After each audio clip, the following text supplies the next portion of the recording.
All right, so here we go. In this module, we're going to cover two topics, and then you're going to have a flight assignment. And so each of the modules will be set up very similar. There will be a certain amount of instructional information that you'll need to review. Let's call it book work, right? There's going to be a couple things that you need to learn. And then the second part is to go and do. So one part is learning how to do the preparation and regulations for the drone flights. And then the second half of the course for that week will be getting out and actually flying something. So if you look in this module, you'll notice there are two different topics that you're discussing before you fly. The first one is LAANC, and the second one is before you fly. Now, there's quite a bit of information that's provided there for you, and I encourage you each week to go in and browse through those items that you're not familiar with and dig as deep as you want to dig to get the information that you want out of it. I'm going to try to give you some highlights in an instructional video each week to prepare you for your mission. Now, LAANC primarily is a process by which drone pilots, both recreational pilots and our Part 107 pilots, can get pre-authorization to fly in restricted airspace.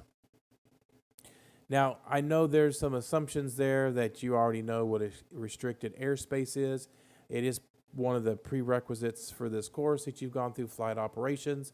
And in flight operations, we deal a lot with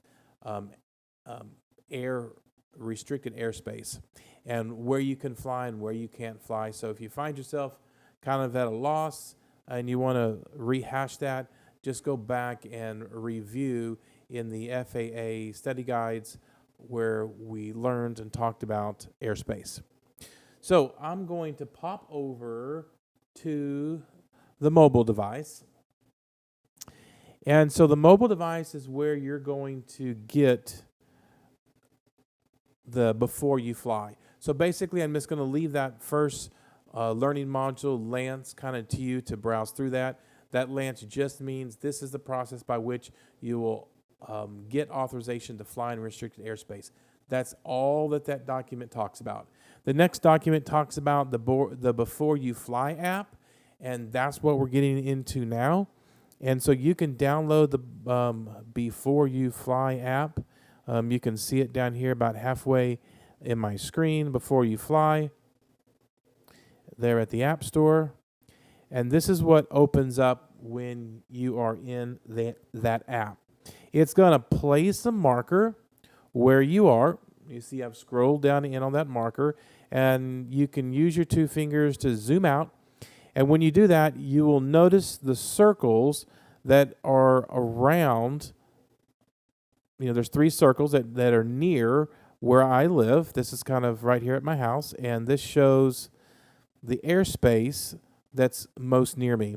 And so there's one here for RVS. That's what their nomenclature is there for the airport. And that's the Jinx Airport.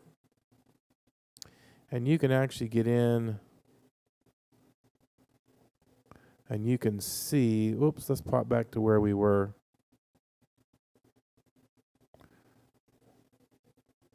So this is Jones Riverside. And it talks about, it'll normally describe it down here at the bottom, that you're in Class D space, and it shows the Class D airspace, Tulsa, Oklahoma controlled airspace, low altitude only. And then there's also a notice here for St. Francis, and that talks about an uncontrolled heliport. So there's all of these different indicators all over the map, depending on where you are. Now, you can be here and choose to fly over here at Oral Roberts University, or you could choose to fly over here off of South Urban Avenue. So what you're going to do is go through the Before You Fly app, and I get it, if you live way out here in Claremore, there is no restricted airspace. So you won't need to do anything except go fly. So I want you to scroll over to Tulsa or anywhere in the country you want, and I want you to request flight permission. All right, here we are in the Before You Fly app, and we're going to look here at how to get approval to fly in controlled airspace. So we look at how it marked my location and then a pin right on top of it. You can choose wherever you want on the map where you're going to fly. I'm going to go ahead and pick this spot. As you can see, I live in a restricted airspace near the Jones Riverside Airport, and then there's a couple other zones that are just north and northeast of me. Well, when we open this up, we want to look at a couple of things. Right now, just before I recorded this, I went in and requested and did a notify and fly that I'm going to be in the flight area. So if you look at this drone flight area and you click on more, you're going to see where it says recreational flight. Here's the ID, which is my ID, start time, duration, and how high I'm going to fly. So this is a notification of flight. It's not an authorization of flight because this one here is a recreational pilot flying at night at 400 feet when I'm only required a maximum of 200 feet. So this is not an approval. This is just I notified that I was going to fly. So if you see any of these, that is nothing more than someone in the area who's leaving a warning for other drone pilots. So when you see that, it may be good for you to open it up, look at it, and see who might be in the area. If you go in and request a LAANC where it says Get LAANC, it's going to automatically put a notify and fly alert into this app. So when other people are out there flying in the area, they also know there's someone close by them. So what we're going to do is I want you to get on your phone, download the app, find a place maybe here in Tulsa in a restricted airspace, because again, when you come and look here, if you're living out in Claremore or anywhere around the campus, there's no restricted airspace and you won't have to do this. But I want you to practice this for this week's module. So we're going to go into UAS facility map down here at the bottom where it says permissible altitude for authorization 200 feet. Click Get LAANC. It's going to take you out to the Before You Fly, and I've already logged in. Otherwise, it's going to ask you to log in. And you see that's placed a circle around my location. They're in the middle with 200 feet. I'm going to click on LAANC, and I'm going to click on recreational. That's what you're going to do. And I'm permissible for up to 200 feet. I'm going to take all 200 feet. And I'm not going to do it tonight because when I'm making this video, it's in the middle of the night, and my recreational license wouldn't authorize me to fly at night. So I'm going to put this on for a weekday, daylight, click OK, and I can change the duration of my flight if I choose to. I'll make it good for 1 hour.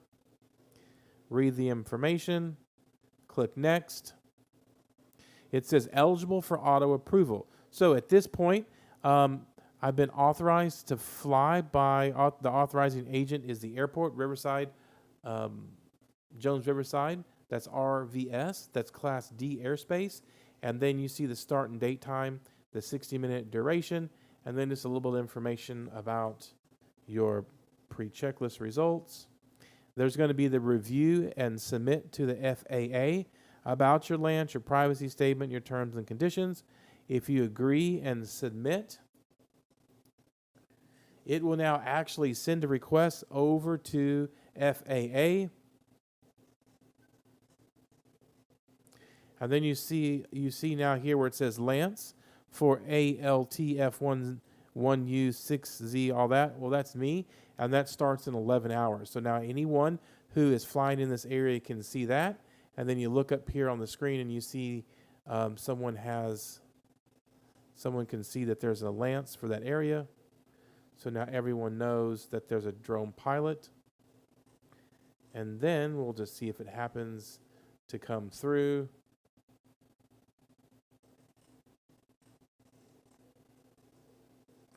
So once it comes through, but because this is a little bit early, well, the phone that I'm using is not an activated phone.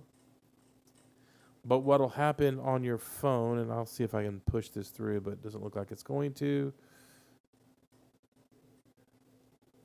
On my activated phone, I received a text message from LAANC. It says request approved by FAA. It has your authorization, and see Aloft app for details or to take further action. So you'll get a text message directly from Aloft letting you know that you have been given permission to fly, and away you go. All right, so that's a lot of information, and I apologize. My my active phone charging port went out, so I couldn't connect. So you're not able to see that text message, but that is a text message from FAA, and they'll just continue to send you messages related to your flight. Now I want to move on to the assignment for this module, and that's going to be a high altitude image. I'm only looking for one good image. I'll be happy to take multiple images, but your requirement for this lesson is one image. So take a look here, and this is an example of a high altitude image. Try for 400. If you live in an area where you can get 400, go ahead and get 400. Find something to take a picture of and take me a high altitude image. It's one single high altitude image that's looking down. You can do 90 degrees down. You can do an angle like this. Anything that's at least 200 feet or higher. So between 200 and 400 feet, give me a single image and turn it into the assignment. And that will be all that's required from you during the field internship. Remember to keep going to the lab when you can and working on getting those other drones up and ready. This particular mission can be flown with the Mavic Mini. You don't need any flight planning, so swing by, pick up a Mavic Mini. If you have your own drone and you want to do the drone image with your own drone, that's great too. You won't need any special programs. Just get up in the air, get this single image, and get it turned in on your assignment. All right, look forward to seeing your projects.